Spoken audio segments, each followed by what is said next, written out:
और मिट्टी बचाओ आंदोलन में प्रधानमंत्री नरेंद्र मोदी का संबोधन इस वक्त चल रहा है। लिए चलते हैं आपको। सदगुरु और ईशा फाउंडेशन भी आज बधाई के पात्र हैं। मार्च में उनकी संस्था ने सेव सॉइल अभियान की शुरुआत की थी। 27 देशों से होते हुए उनकी यात्रा और 75वें दिन यहां पहुंची है।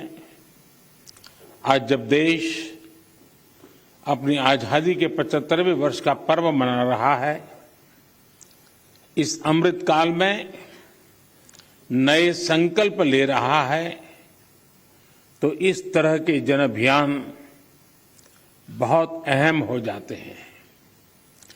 साथियों, मुझे संतोष है कि देश में पिछले 8 साल में जो योजनाएं चल रही हैं, जो भी प्रोग्राम चल रहे हैं, सभी में किसी न किसी रूप से पर्यावरण संरक्षण का आग्रह है।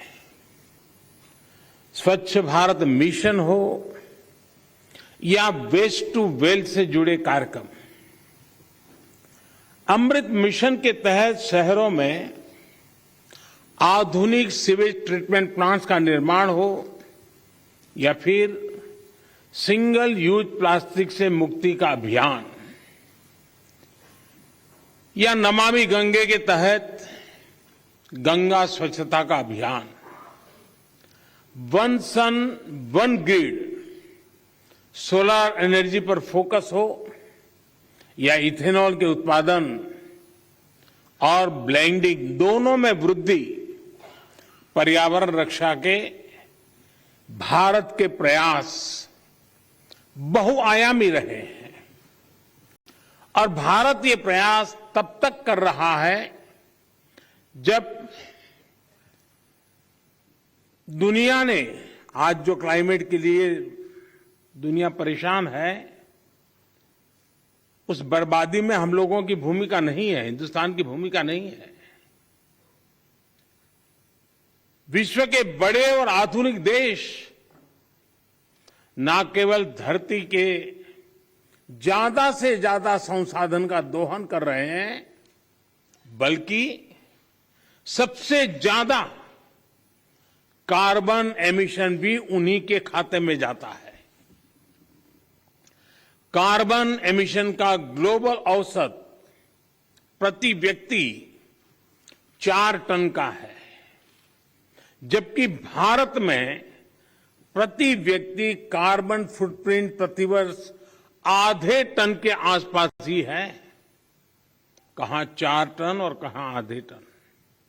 बावजूद इसके भारत पर्यावरण की दिशा में एक होलिस्टिक अप्रोच के साथ न केवल देश के भीतर बल्कि वैश्विक समुदाय के साथ भी जुड़ करके काम कर रहा है।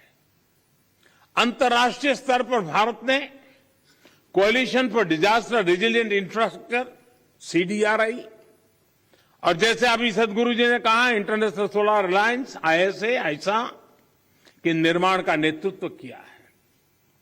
पिछले वर्ष भारत ने यह भी संकल्प लिया है कि भारत 2070 तक नेट जीरो का लक्ष्य हासिल करेगा।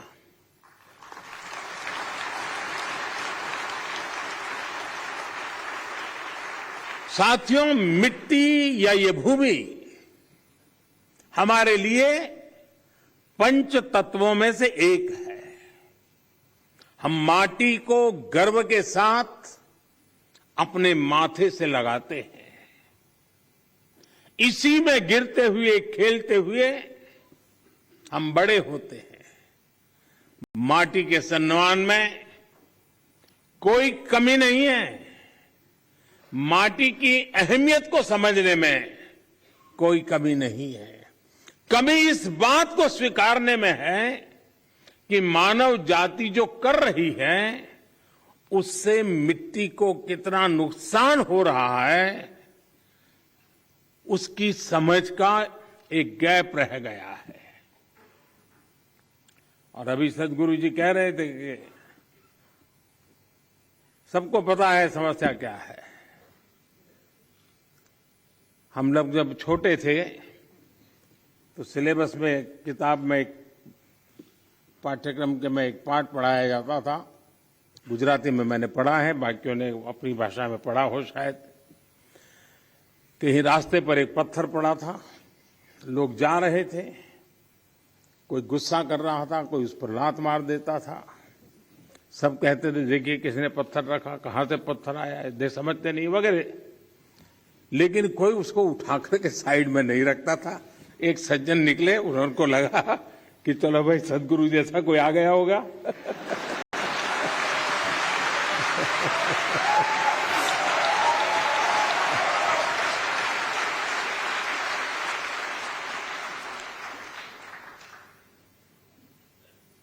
हमारे यहां युधिष्ठिर और दुर्योधन के भेद की जब चर्चा होती है तो दुर्योधन के विषय में जब कहा जाता है तो यही कहता है कि जाना भी धर्म न च में प्रवृत्ति। मैं धर्म को जानता हूं लेकिन मेरी प्रवृत्ति नहीं, मैं नहीं कर सकता हूं। सत्य क्या है मुझे मालूम है, लेकिन मैं उस रास्ते पर नहीं चल सकता हूं। तो समाज में जब ऐसी प्रवृत्ति बढ़ जाती है तो ऐसा संकट आता है तो एक सामूहिक अभियान से समस्याओं के समाधान के लिए रास्ते खोजने होते हैं। मुझे खुशी है कि बीते 8 वर्षों में देश ने मिट्टी को जीवंत बनाए रखने के लिए निरंतर काम किया है। मिट्टी को बचाने के लिए हमने 5 प्रमुख बातों पर फोकस किया है। पहला, मिट्टी को केमिकल फ्री कैसे बनाएं। दूसरा, मिट्टी में जो जीव रहते हैं जिन्हें तकनीकी भाषा में आप लोग सॉइल ऑर्गेनिक मैटर कहते हैं, उन्हें कैसे बचाएं। और तीसरा, मिट्टी की नमी को कैसे बनाए रखें, उस तक जल की उपलब्धता कैसे बढ़ाएं। चौथा, भूजल कम होने की वजह से मिट्टी को जो नुकसान हो रहा है उसे कैसे दूर करें। और पांचवा, वनों का दायरा कम होने से मिट्टी का जो लगातार क्षरण हो रहा है उसे कैसे रोकें। साथियों, इन सब बातों को ध्यान में रखते हुए ही देश में बीते वर्षों में जो सबसे बड़ा बदलाव हुआ है वो है देश की कृषि नीति में। पहले हमारे देश के किसान के पास इस जानकारी का अभाव था कि उसकी मिट्टी किस प्रकार की है, उसकी मिट्टी में कौन सी कमी है, कितनी कमी है। इस समस्या को दूर करने के लिए देश में किसानों को सॉइल हेल्थ कार्ड देने का बहुत बड़ा अभियान चलाया गया।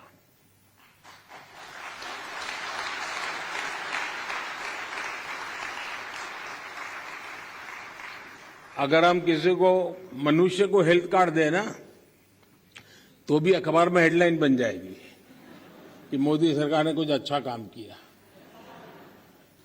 ये देश ऐसा है जो सॉइल हेल्थ कार्ड दे रहा है, लेकिन मीडिया की नजर अभी कम है।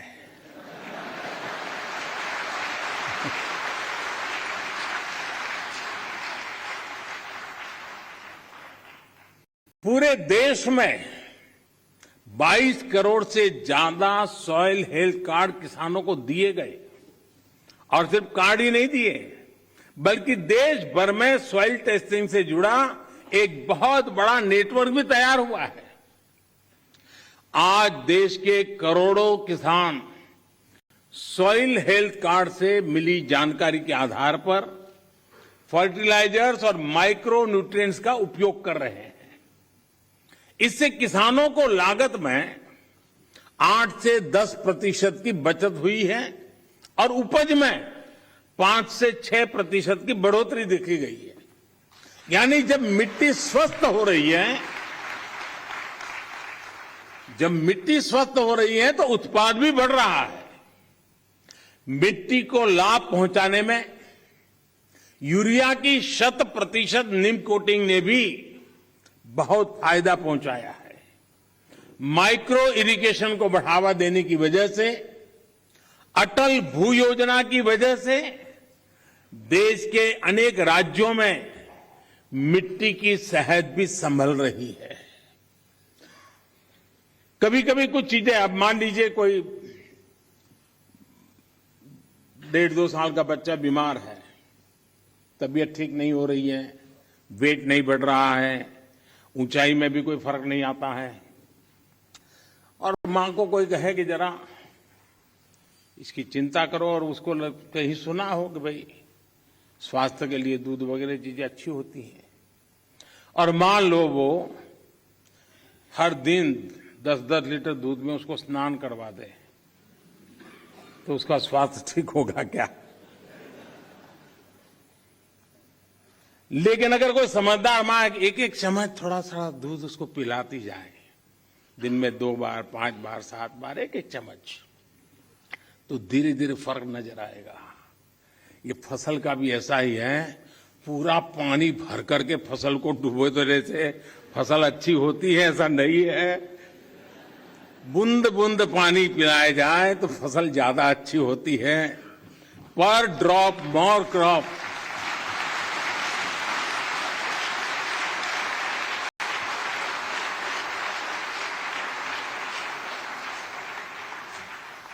अनपढ़ मां भी अपने बच्चे को 10 लीटर दूध से नहलाती नहीं है, लेकिन पढ़े लिखे हम लोग पूरा खेत पानी से भर देते हैं। खैर, इन सारी चीजों में बदलाव लाने के लिए कोशिश करते रहना है। हम कैच द रेन जैसे अभियानों के माध्यम से जल संरक्षण से देश के जन जन को जोड़ने का प्रयास कर रहे हैं। इस साल मार्च में ही देश में 13 बड़ी नदियों के संरक्षण का अभियान भी शुरू हुआ है। इसमें पानी के प्रदूषण कम करने के साथ साथ नदियों के किनारे वन लगाने का भी काम किया जा रहा है, और अनुमान है कि इससे भारत के फॉरेस्ट कवर में 7,400 स्क्वायर किलोमीटर से ज्यादा की बढ़ोतरी होगी। बीते 8 वर्षों में भारत ने अपना जो फॉरेस्ट कवर 20,000 स्क्वायर किलोमीटर से ज्यादा बढ़ाया है, उसमें ये और मदद करेगा। साथियों, भारत आज बायोडायवर्सिटी और वाइल्ड लाइफ से जुड़ी जिन नीतियों पर चल रहा है, उसने वन्य जीवों की संख्या में भी रिकॉर्ड वृद्धि की है। आज चाहे टाइगर हो, लायन हो, लेपर्ड हो या फिर एलिफेंट, सभी की संख्या देश में बढ़ रही है। साथियों, देश में ये भी पहली बार हुआ है जब हमारे गांव और शहर को स्वच्छ बनाने, ईंधन में आत्मनिर्भरता, किसानों को अतिरिक्त आय और मिट्टी के स्वाद के अभियान को हमने एक साथ जोड़ा है। गोवर्धन योजना ऐसा ही एक प्रयास है। और जब मैं गोवर्धन योजना बोलता हूं तो कुछ सेक्युलर लोगों को सवाल उठेगा कि ये कौन सा गोवर्धन ले आया है। वो परेशान हो जाएंगे।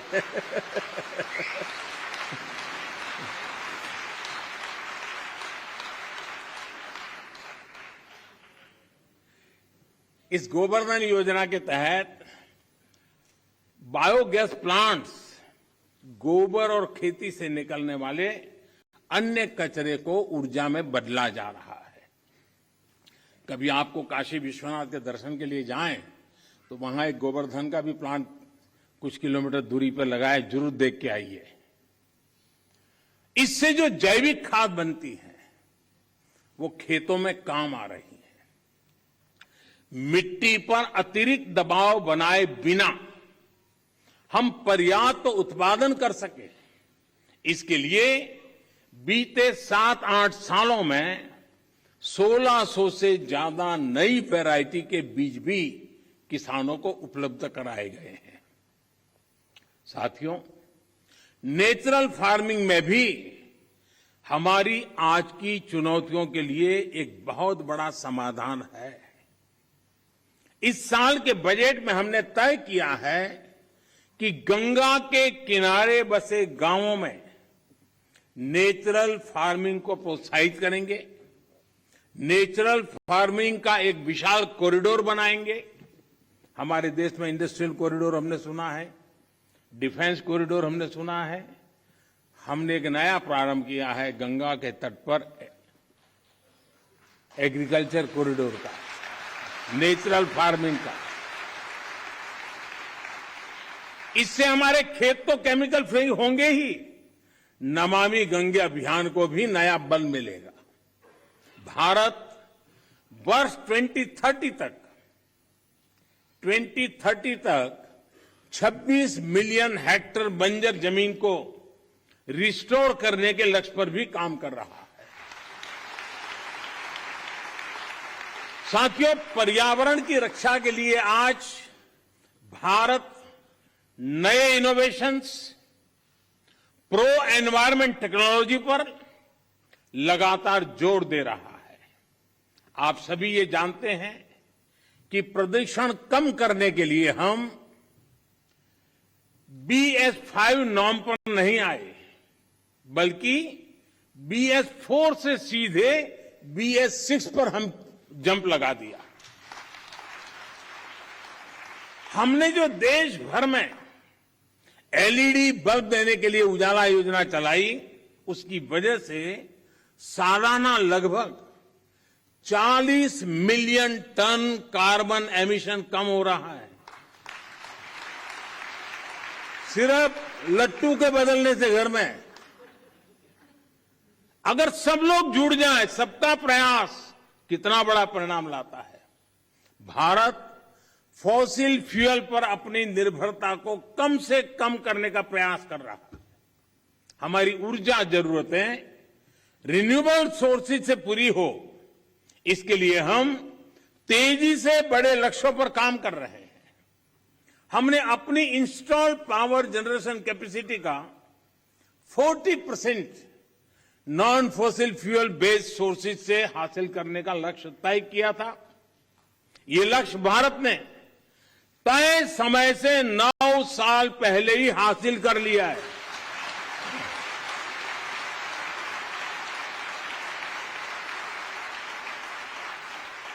आज हमारी सोलर एनर्जी कैपेसिटी करीब 18 गुना बढ़ चुकी है।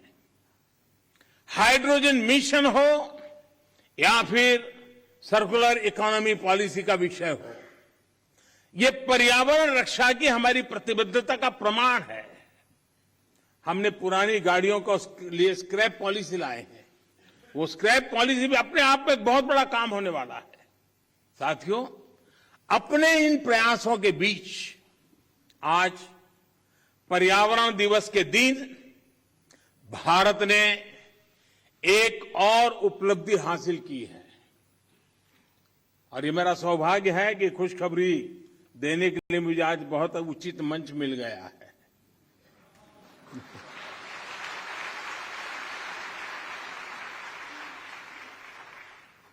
भारत की परंपरा रही है कि जो यात्रा करके आता है उसको छूते हैं तो आधा पुण्य आपको मिल जाता है।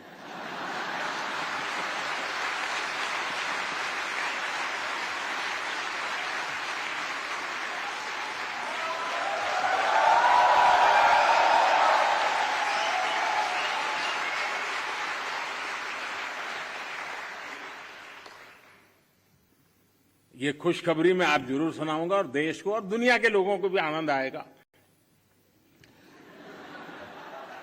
हाँ, कुछ लोग आनंद ही ले सकते हैं।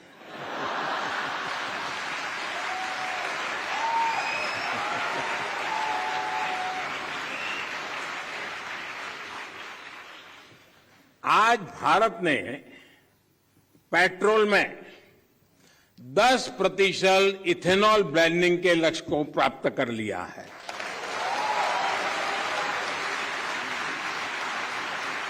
आपको ये जानकर भी गर्व की अनुभूति होगी कि भारत इस लक्ष्य पर तय समय से 5 महीने पहले पहुंच गया है।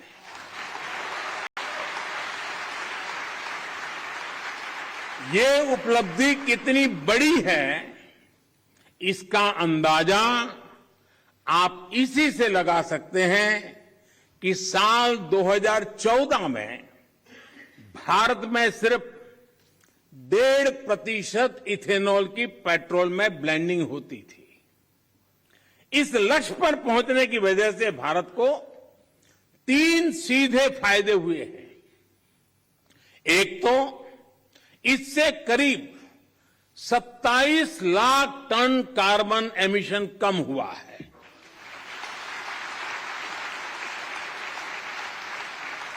दूसरा, भारत को 41,000 करोड़ रुपए से ज्यादा की विदेशी मुद्रा की बचत हुई है। और तीसरा महत्वपूर्ण फायदा, ये देश के किसानों को इथेनॉल ब्लेंडिंग बढ़ने की वजह से 8 वर्षों में 40,000 करोड़ रुपए से भी ज्यादा आय हुई है।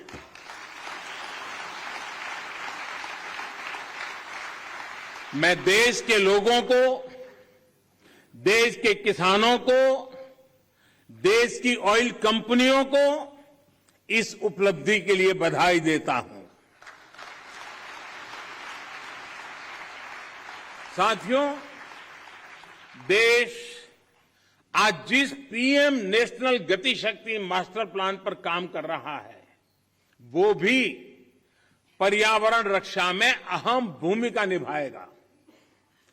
गति शक्ति की वजह से देश में लॉजिस्टिक सिस्टम्स आधुनिक होगा, ट्रांसपोर्ट सिस्टम मजबूत होगा। इससे प्रदूषण कम करने में बहुत मदद मिलेगी। देश में मल्टी मॉडल कनेक्टिविटी हो, 100 से ज्यादा नए वाटर वे के लिए काम हो, ये सभी पर्यावरण की रक्षा और क्लाइमेट चेंज की चुनौती से निपटने में भारत की मदद करेंगे। साथियों, भारत के इन प्रयासों, इन अभियानों का एक और पक्ष है जिसकी चर्चा बहुत कम होती है। ये पक्ष है ग्रीन जॉब्स। भारत जिस प्रकार पर्यावरण हित में फैसले ले रहा है, उन्हें तेजी से लागू कर रहा है, वो बड़ी संख्या में ग्रीन जॉब के अवसर भी बना रहे हैं। ये भी एक अध्ययन का विषय है कि जिसके बारे में सोचा जाना चाहिए। साथियों, पर्यावरण की रक्षा के लिए, धरती की रक्षा के लिए, मिट्टी की रक्षा के लिए जन चेतना जितनी ज्यादा बढ़ेगी, उतना ही बेहतर परिणाम मिलेगा। मेरा देश और देश की सभी सरकारों से, सभी स्थानीय निकायों से, सभी स्वयंसेवी संस्थाओं से आग्रह है कि अपने प्रयासों में स्कूल कॉलेजेस को जोड़िए, एनएसएस एनसीसी को जोड़िए। आजादी के अमृत महोत्सव में जल संरक्षण से जुड़ा एक आग्रह और भी करना चाहता हूं। अगले साल 15 अगस्त तक देश के हर जिले में कम से कम एक जिले में, हर जिले में कम से कम 75 अमृत सरोवर के निर्माण का काम आज देश में चल रहा है। 50,000 से ज्यादा अमृत सरोवर आने वाली पीढ़ियों के लिए वाटर सिक्योरिटी सुनिश्चित करने में मदद करेंगे। ये अमृत सरोवर अपने आसपास मिट्टी में नमी को बढ़ाएंगे, वाटर टेबल को नीचे जाने से रोकेंगे और इनसे बायोडायवर्सिटी भी इंप्रूव होगी। इस विराट संकल्प में आप सभी की भागीदारी कैसे बढ़ेगी, इस पर जरूर विचार हम सब एक नागरिक के नाते करें। साथियों, पर्यावरण की सुरक्षा और तेज विकास सभी के प्रयासों से संपूर्णता की अप्रोच से ही संभव है। इसमें हमारी लाइफस्टाइल की क्या भूमिका है, हमें कैसे उसे बदलना है, इसे लेकर मैं आज शाम को एक कार्यक्रम में बात करने वाला हूं, विस्तार से कहने वाला हूं, क्योंकि वो अंतर्राष्ट्रीय मंच पर मेरा कार्यक्रम है। Lifestyle for the environment, mission life. इस शताब्दी की तस्वीर, इस शताब्दी में धरती का भाग्य बदलने वाला एक मिशन का आरंभ। ये P3 यानी प्रो प्लेनेट पीपल मूवमेंट होगा। आज शाम को लाइफस्टाइल फॉर द एनवायरमेंट के ग्लोबल कॉल फॉर एक्शन का लॉन्च हो रहा है। मेरा आग्रह है कि पर्यावरण की रक्षा के लिए सचेत हर व्यक्ति को इससे जरूर जुड़ना चाहिए, वरना हम एसी भी चलाएंगे और रजाई भी ओढ़ेंगे और फिर पर्यावरण के सेमिनार में बढ़िया भाषण भी देंगे। साथियों, आप सभी मानवता की बहुत बड़ी सेवा कर रहे हैं। आपको सिद्धि मिले। सदगुरु जी ने जो लंबी ये यानी मेहनत वाली यात्रा है, बाइक पे, वैसे उनका बचपन से शौक रहा है ये, लेकिन फिर भी काम बड़ा कठिन होता है, क्योंकि मैं कभी यात्राओं को ऑर्गेनाइज करता रहता था और मैं कहता था मेरी पार्टी में कि एक यात्रा को चलाना मतलब 5-10 साल उम्र कम कर देना, इतनी मेहनत पड़ती है। सदगुरु जी ने यात्रा की, अपने आप में बहुत बड़ा काम किया है और मुझे पक्का विश्वास है कि दुनिया को मिट्टी के प्रति स्नेह तो पैदा हुआ ही होगा, लेकिन भारत की मिट्टी की ताकत का भी परिचय मिला होगा।